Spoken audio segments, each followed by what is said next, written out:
सभी बहनों को प्रेम भरी राम राम। गुरु ब्रह्मा गुरु विष्णु गुरुदेव महेश्वर गुरु साक्षात परब्रह्म तस्मै श्री गुरुवे नमः तस्मै श्री गुरुवे नमः तस्मै श्री गुरुवे नमः। प्रथम गुरु वंदना करूं फिर मनाऊं गणेश, सिमरो माता शारदा मेरे कंठ करो परवेश। और सतगुरु भगवान की जय।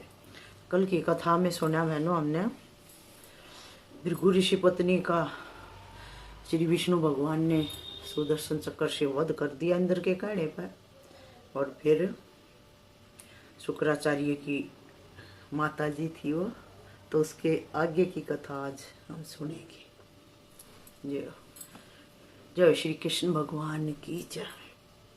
व्यास जी कहते हैं, उस दारुण हत्या को देखकर महाभाग भृगु क्रोध से आग बबूला हो उठे।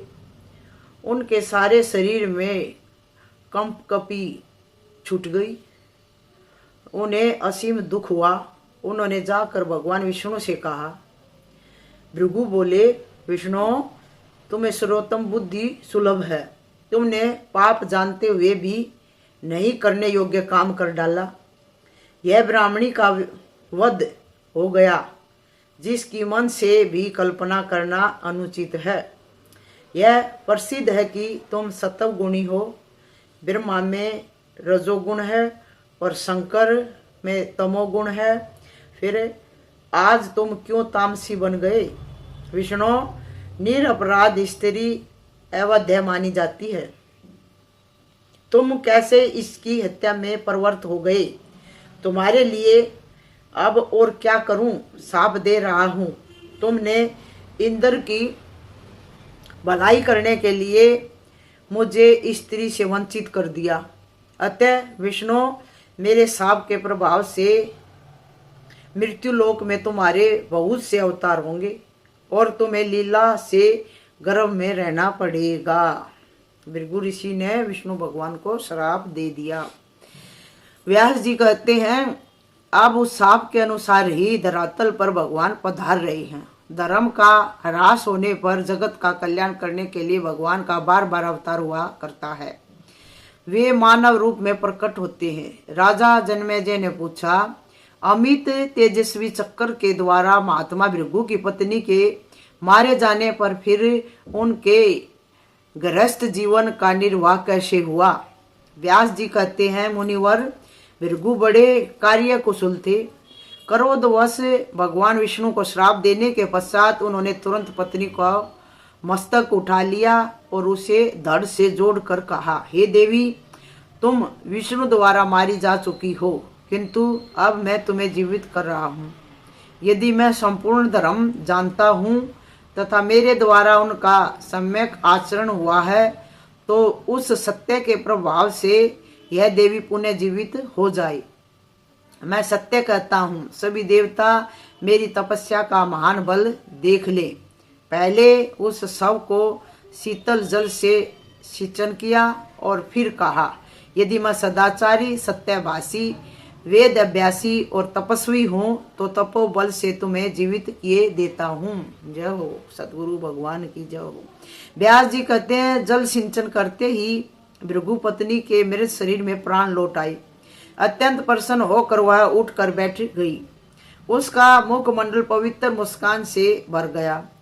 वहां के जन समाज ने देखा मानो वह सोकर उठी हो। मुनिवर भृगु और उनकी पत्नी को लोग धन्यवाद देने लगे। उनकी सर्वत्र प्रशंसा होने लगी। इस प्रकार भृगु मुनि के उद्योग से उनकी सुंदरी स्त्री के मृत शरीर में पुनः प्राण आ गए। यह देखकर इंद्र सहित संपूर्ण देवताओं के मन में आश्चर्य की सीमा न रही। तब इंद्र ने देवताओं से कहा, भृगु मुनि के प्रयास से उनकी साध्वी पत्नी जीवित हो गई। उधर मंत्र ज्ञानी शुक्राचार्य कठिन तप कर रहे हैं। तप में सफल होकर पता नहीं वे क्या कर डालेंगे। अब देवता डर रहे हैं। व्यास जी कहते हैं, राजन, शुक्राचार्य मंत्र प्राप्ति के लिए अत्यंत कठिन तप कर रहे हैं। यह समाचार सुनकर इंद्र व्याकुल हो उठे। उन्हें अब नींद तक नहीं आती थी। तब मन ही मन विचार करके उन्होंने अपनी सुंदरी कन्या जयंती से कुछ मुस्कुराते हुए यह वचन कहा, पुत्री, शुक्राचार्य बड़े तपस्वी पुरुष हैं, मैं तुमको उन्हें दे चुका हूँ, तुम उनके पास जाओ। सुकुमारी, मेरे कल्याण के लिए तुम उनकी समुचित सेवा करके उन्हें वश में कर लो। जो व्यवहार उनके मन के अधिक अनुकूल हो, उन सब का उपयोग करके मुनि को संतुष्ट करना परम आवश्यक है। बेटी, तुम शीघ्र मुनि के उस उत्तम आश्रम पर जाकर मेरा भय दूर करो। जयंती का रूप बड़ा चित्त आकर्षक था, उसकी आंखें बड़ी बड़ी थी। पिता की आज्ञा पाकर वह मुनि के आश्रम पर चली गई। देखो, इंद्र ने अपनी बेटी को भेज दिया शुक्राचार्य के पास। जयंती का रूप बड़ा चित्त आकर्षक था, आंखें बड़ी बड़ी थी। पिता की आज्ञा पाकर वो मुनि के आश्रम पर चली गई। देखा, मुनि धूम्रपान कर रहे थे, तपस्या में थे, वो धुआं ही पी के जी रहे थे। उनके सर्व अंग पर दृष्टिपात करते ही पिता की बात याद आ गई। तब उसने केले की एक डुंडगी लेकर उससे मुनि के ऊपर पंखा झलना आरंभ कर दिया। अत्यंत भक्तिपूर्वक पीने के लिए ठंडा जल सामने उपस्थित किया। वह जल सुगंधित पदार्थों से सुवासित कर दिया गया था। मध्याह्न काल में वह वस्त्र को ही छत्ता बनाकर उससे मुनि पर छाया करने की व्यवस्था कर देती थी। दोपहर के समय में अपने वस्त्र से ही छत्ता बनाकर उनकी छाया कर देती थी। उस सुंदरी ने पूर्ण रूप से पतिव्रत धर्म का पालन आरंभ कर दिया। पातिव्रत धर्म का पालन आरंभ कर दिया। मुनि का नित्य कर्म समीचीन रूप से संपन्न हो, यथार्थ सुघे के समान पादेश मात्र कुशाएं और फूल आगे रख देना उसका नित्य नियम बन गया था। पूजा पाठ का सारा सामान लाकर उनके सामने रख देने का नित्य नियम बन गया था। सोने के लिए वह पलवों की सुखदायी सैया तैयार कर देती थी। मुनि के सो जाने पर वह धीरे धीरे हवा करती थी। यूं मुनि पर वह अपनी श्रद्धा प्रकट करने लगी। पर जयंती किसी भी समय ऐसा कोई भी हाव भाव नहीं करती थी जिससे काम वासना उत्पन्न हो। सुंदरी जयंती की वाणी बड़ी मधुर थी। मुनि को प्रसन्न करना उसे अभीष्ट था। अतः अनुकूल वाणी द्वारा वह महात्मा शुक्राचार्य की स्तुति करने लगी। मुनि जब सोकर उठते थे तब आचमन करने के लिए वह जल रख देती थी। यूं जयंती का सारा व्यवहार मुनि के अनुकूल निरंतर होता रहा। शुक्राचार्य इंद्रिय विजयी महात्मा थे। उनकी मनोवृत्ति जानने के लिए बुद्धिमान इंद्र ने उसके पास सेवकों को भी भेज रखा था। इस प्रकार जयंती बहुत वर्षों तक शुक्राचार्य की सेवा करती रही। उस साध्वी के मन में विकार का नितांत अभाव था। क्रोध पर भी वह विजय पा चुकी थी, कोई भी विकार नहीं था उसके मन में। ब्रह्मचर्य के सभी नियमों का सुचारू रूप से पालन करती थी। पूरे 1000 वर्ष तक तपस्या करने के पश्चात मुनि पर भगवान शंकर प्रसन्न हुए। उन्होंने मन को मुग्ध करते हुए वर मांगने के लिए मुनि से अनुरोध किया। भगवान शंकर बोले, भृगुनंदन, जगत में जो कुछ भी है तथा तुम जिसे देखते हो एवं जो किसी की भी वाणी का अविषय है, ऐसे सभी पदार्थों से तुम संपन्न हो जाओगे। ब्रह्मन, इसमें कोई संशय नहीं है। ब्राह्मणों और प्रजाओं में तुम्हारी प्रधानता स्थिर रहेगी। संपूर्ण प्राणी तुम्हें मारने में असमर्थ सिद्ध होंगे। व्यास जी कहते हैं, इस प्रकार वर देकर भगवान शंकर वही अंतर ध्यान हो गए। तदंतर शुक्राचार्य ने जयंती को देखकर बड़े सद्भाव से उससे यह वचन कहा, सुंदरी, तुम कौन हो? किसकी पुत्री हो?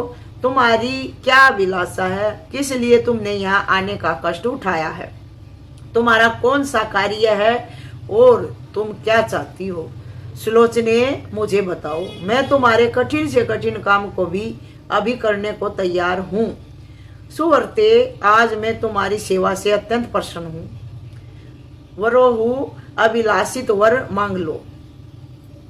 मुनि के यूं कहने पर जयंती का मुखमंडल प्रसन्नता से खिल उठा, खुश होगी। उसने कहा, भगवान, आप तपस्या के प्रभाव से मेरा मनोरथ जान सकते हैं। आप अपने आप ही जान लो मेरा क्या मनोरथ है। शुक्राचार्य ने कहा, मुझे ज्ञात हो गया है, फिर भी तुम्हें अपनी अभिलाषा तो व्यक्त करनी ही चाहिए। मैं तुम्हारी सेवा से बहुत प्रसन्न हूँ। सब तरह से तुम्हारा कल्याण करना मेरा परम कर्तव्य है। जयंती बोली, ब्रह्मन, मैं इंद्र की पुत्री हूँ, मेरा नाम जयंती है। जयंत की मैं छोटी बहन हूँ। मुने, पिताजी ने मुझे आपको समर्पण कर दिया है। विभो, आप मेरा मनोरथ पूर्ण कीजिए।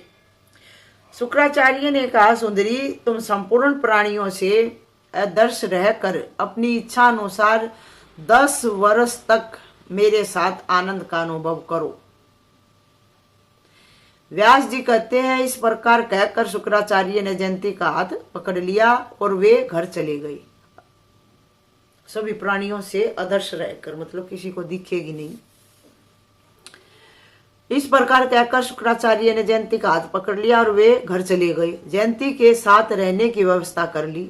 10 वर्षों तक वे घर से बाहर नहीं निकले। उन्होंने ऐसी माया से अपने को आच्छादित कर लिया था कि कोई भी प्राणी उन्हें देख नहीं सकता था। दैत्यों ने सुना, गुरुदेव मंत्र प्राप्ति में सफलभूत होकर आ गए हैं। अतः प्रसन्न होकर वे शुक्राचार्य से मिलने के लिए उनके घर पर गए, किंतु वे उन्हें देख ना सके, क्योंकि उस समय मुनि जयंती के साथ थे। अतः संपूर्ण दैत्यों के मुख पर उदासी छा गई। उनका सारा उद्योग नष्ट हो गया। उनके मन पर चिंता की काली घटा घिरी आई।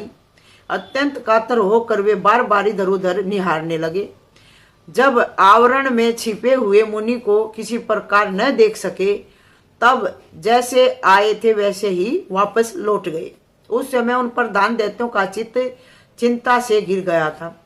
वे भय से अत्यंत घबरा उठे थे। इधर इंद्र ने अपने गुरु महाभाग बृहस्पति से कहा, अब इसके बाद क्या करना आवश्यक है? ब्रह्मन, आप अभी दानवों के पास जाइए और उन्हें माया के प्रभाव से फंसा लीजिए। इंद्र को तो छल ही दिखाई देता है।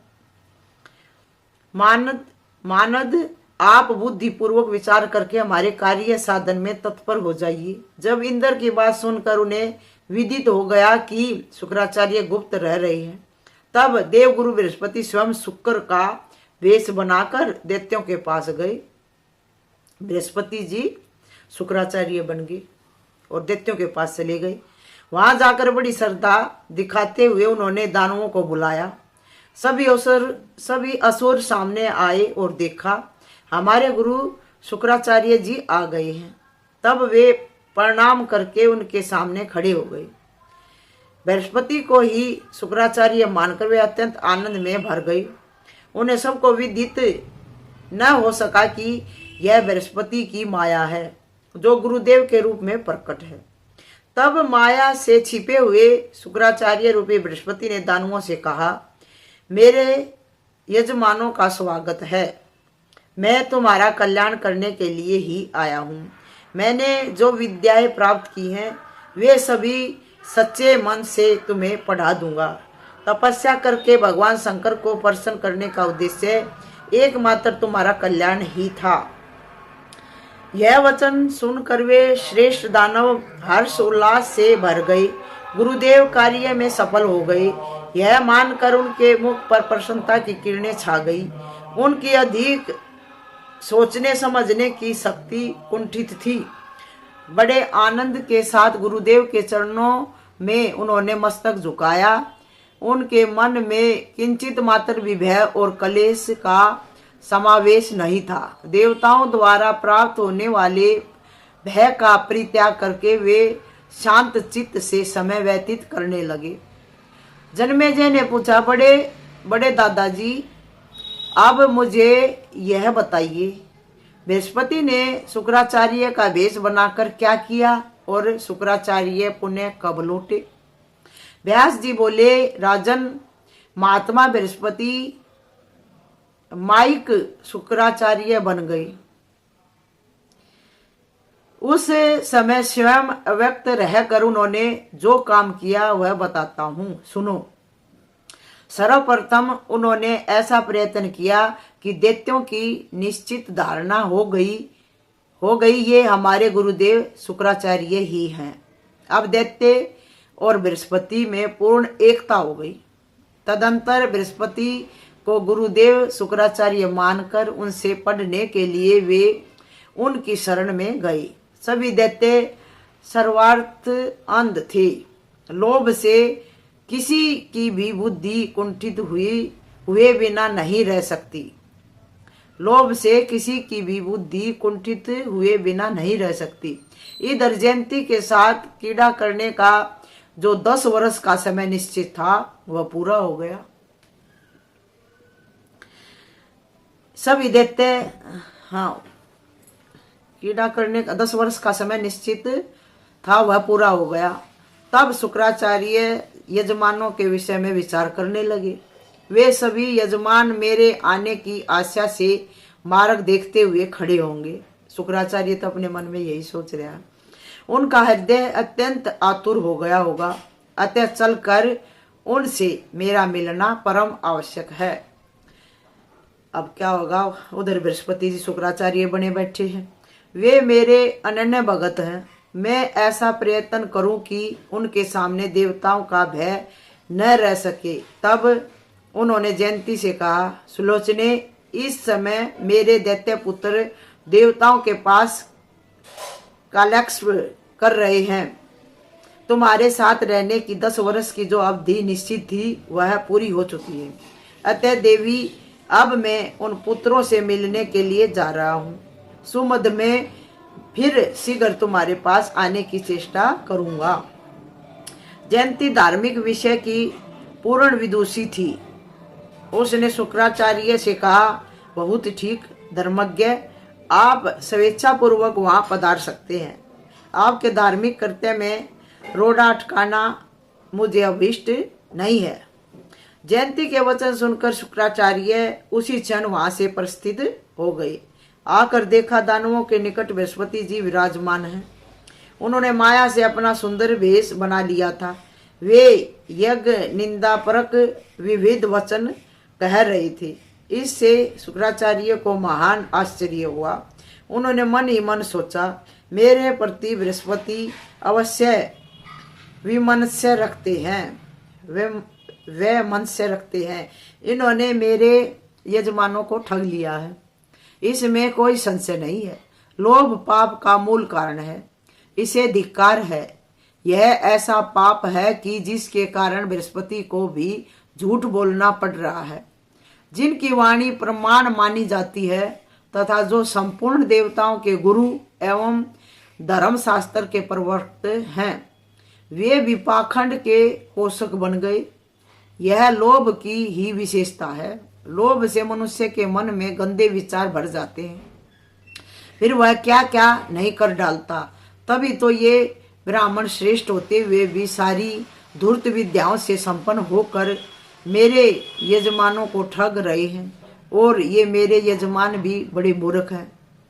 व्यास जी कहते हैं, इस प्रकार मन में सोचकर शुक्राचार्य ने मानो मुस्कुराते हुए दैत्यों से कहा, दैत्यों, मेरा वेश धारण करने वाले इन बृहस्पति के बुलावे में तुम क्यों पड़ रहे हो? मैं शुक्राचार्य हूँ, ये तो बृहस्पति है। ये देवताओं का काम बनाने के लिए प्रयत्न कर रहे हैं। यह निश्चित है कि मेरे तुम सभी जजमानों पर इनकी धूर्तता काम कर गई। आर्यो, तुम्हें इनकी बात पर श्रद्धा नहीं करनी चाहिए। इनसे अलग होकर तुम मेरे अनुयायी बन जाओ। शुक्राचार्य की यह बात सुनकर दैत्यों ने उन पर तथा बृहस्पति पर दृष्टि डाली। दोनों एक समान प्रतीत हो रहे थे। अब दैत्यों के आश्चर्य की सीमा ना रही। फिर तो उन्होंने निश्चय किया, ये ही शुक्राचार्य जी हैं किंतु अभी उनका मन आश्चर्य से मुक्त न था। आश्चर्य हो रहा था दैत्यों को, तो कौन सा है शुक्राचार्य असली, ये ही शुक्राचार्य जी, किंतु अभी उनका मन आश्चर्य से मुक्त न था। ऐसी स्थिति में उन दैत्यों को देखकर उनसे बृहस्पति जी ने, जो शुक्राचार्य के वेश में उपस्थित थे, यह वचन कहा, ये बृहस्पति तुम्हें ठग रहे हैं, ठगने के लिए ही इन्होंने मेरी आकृति बना ली है। देवताओं का कार्य संपन्न हो जाए अर्थात इन्हें तुम्हें ठगने के निमित्त इनका यहाँ आना हुआ है।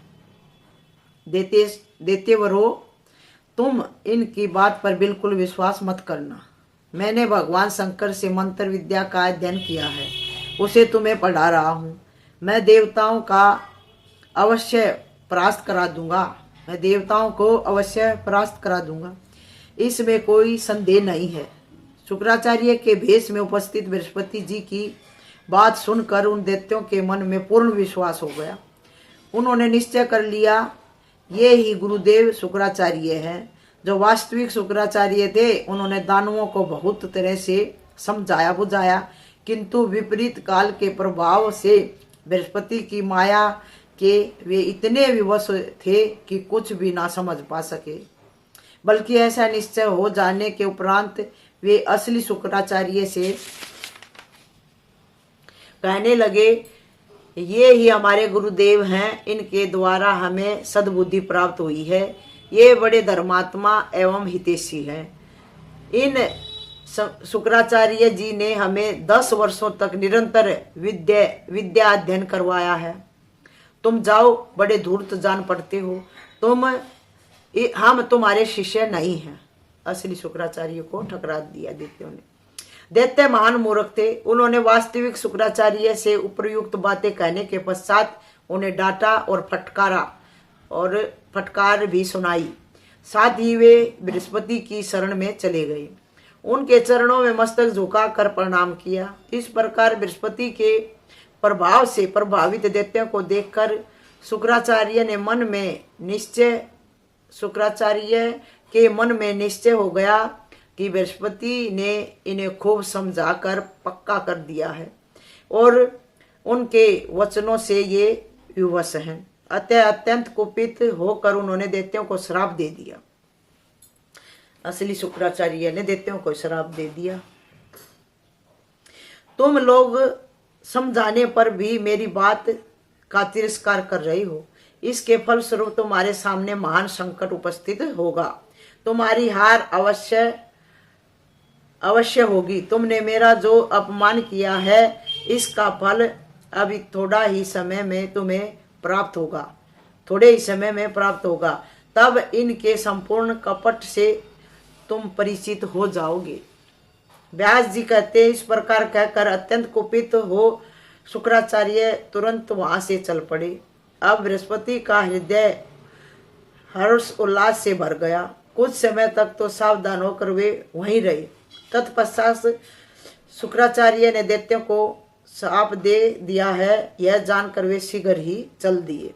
जाते समय बृहस्पति ने अपना वास्तविक रूप धारण कर लिया था। स्वर्ग में जाकर बृहस्पति ने इंद्र से कहा, मेरे द्वारा निश्चित ही तुम्हारा काम बन गया, क्योंकि शुक्राचार्य ने दैत्यों को शाप दे दिया है और फिर मुझसे भी वे त्याग दिए गए हैं। इस प्रकार उनको मैंने निराधार बना दिया है। महाभाग, अब सभी प्रधान देवता युद्ध करने की तैयारी कर ले। वे देते तो मेरे प्रयास से शाप द्वारा स्वयं जल भुन गए हैं। उस समय बृहस्पति की बात सुनकर इंद्र के मन में प्रसन्नता की सीमा न रही। संपूर्ण देवता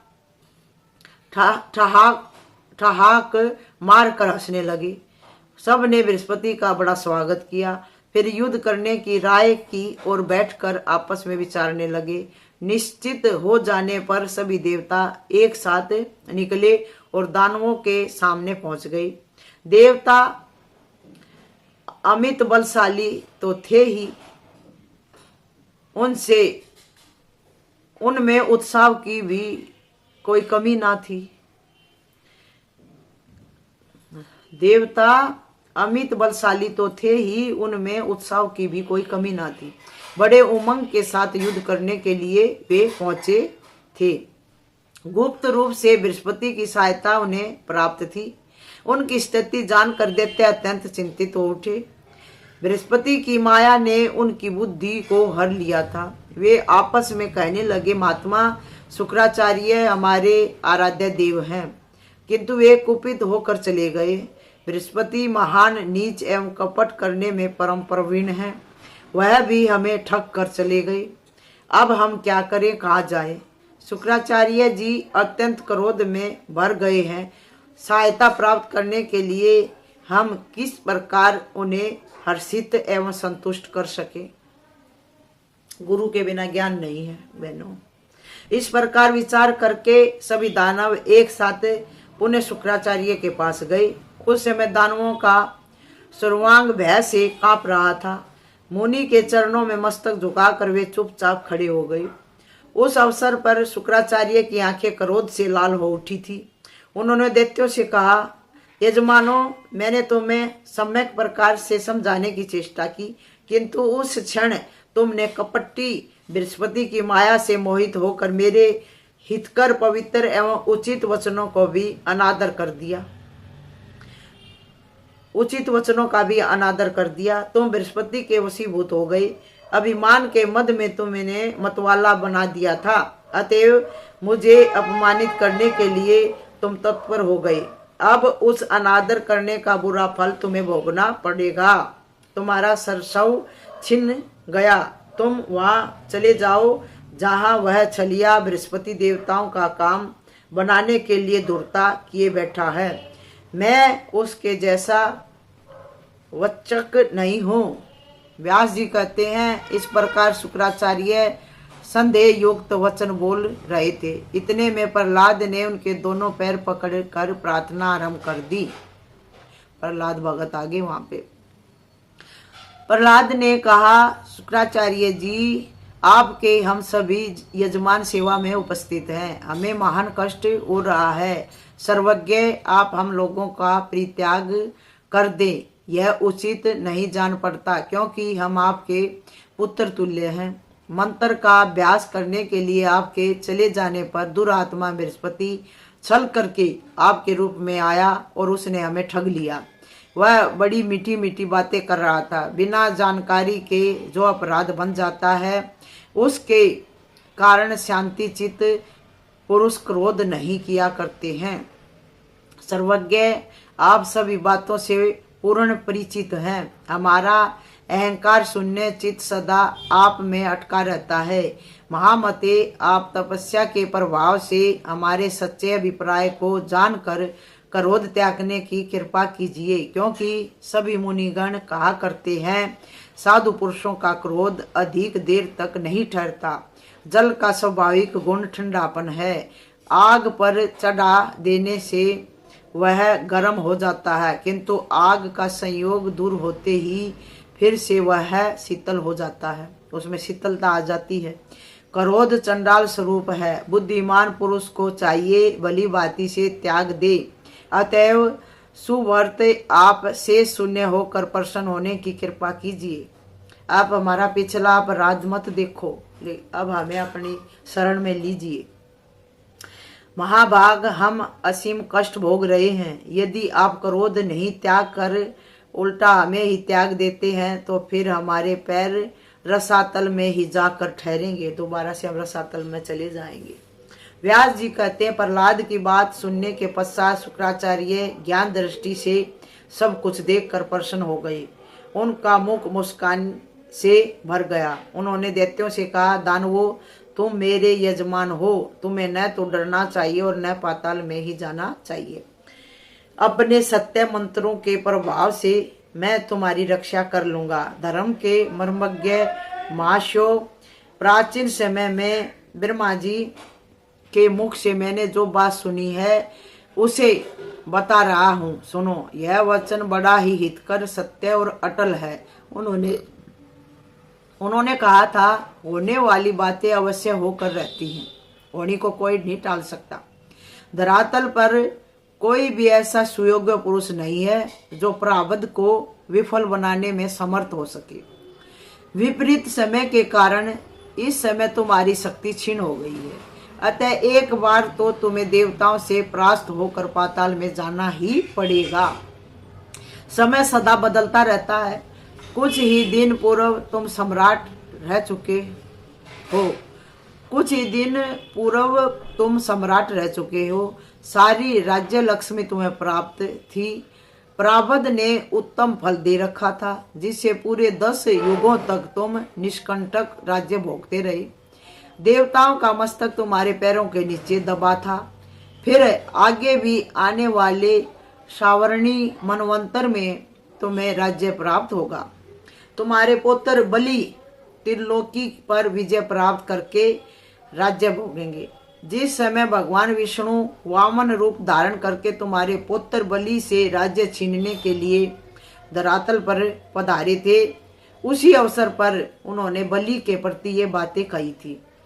जिन्होंने देवताओं का मनोरथ पूर्ण करने के लिए बलि का राज्य छीन लिया था, उन श्री हरि ने बलि से कहा, तुम आगे होने वाले सावरणी मनवंतर में इंद्र होगे। शुक्राचार्य ने कहा, प्रहलाद, जिस बलि से वामन रूपधारी विष्णु ने बात की थी, वह तुम्हारा पुत्र उस समय संपूर्ण प्राणियों से अदृश्य है, डर कर गुप्त रूप से समय व्यतीत कर रहा है। एक समय की बात है, वह गधे का रूप धारण करके किसी शून्य घर में खड़ा था। इंद्र के भय से मन में घबराहट मची थी। इतने में इंद्र पहुंचे और बार बार बलि से पूछने लगे, दैत्य शिरोमणि, तुमने गधे का रूप क्यों बना लिया है? तुम संपूर्ण लोकों के भोक्ता और दैत्यों के अधिष्ठाता हो। राक्षसेश्वर, क्या तुम्हें गधे का रूप बनाने में लाज नहीं लगी? इंद्र का उपयुक्त वचन सुनने के पश्चात दैत्यराज बलि ने उनका उत्तर दिया था, सत्कृतो, इसमें शोक और लज्जा की क्या बात है? जैसे महान तेजस्वी भगवान विष्णु मछली का रूप धारण करके यहाँ पधारे थे, वैसे ही मैंने गधे का रूप बना लिया है। यह सब कुछ समझ का हेरफेर है। जिस प्रकार तुम भी ब्रह्म हत्या के डर से कमल में छिप कर समय व्यतीत कर चुके हो, उस समय तुम्हें महान कलेश भोगना पड़ा था, वैसे ही मैं भी गधे का वेश धारण कर स्थित हूँ। पाक शासन देव की अधीनता स्वीकार करने वाले को क्या दुख और क्या सुख? देव की अधीनता स्वीकार करने वाले को क्या दुख है होता है और क्या सुख होता है? सभी समान ही होते हैं उनके लिए। थे यह निश्चय है देव स्वतंत्र हैं, वैसा जैसा चाहते हैं वैसा ही कर लेता है। देव स्वतंत्र है, जैसा वो चाहता वैसा ही कर लेता है। शुक्राचार्य कहते हैं, इस प्रकार बलि और इंद्र ने परस्पर सारगर्भित बातें की। यह बातचीत से उनके मन में पूर्ण संतोष हो गया। तदंतर वे अपने अपने स्थान को पधार गई। प्रारब्ध को प्रबल सिद्ध करने वाली यह कथा मैंने तुम्हें कह सुनाई। देवता, दैत्य और मानवों से भरा पूरा यह सारा संसार जगत देव के अधीन है।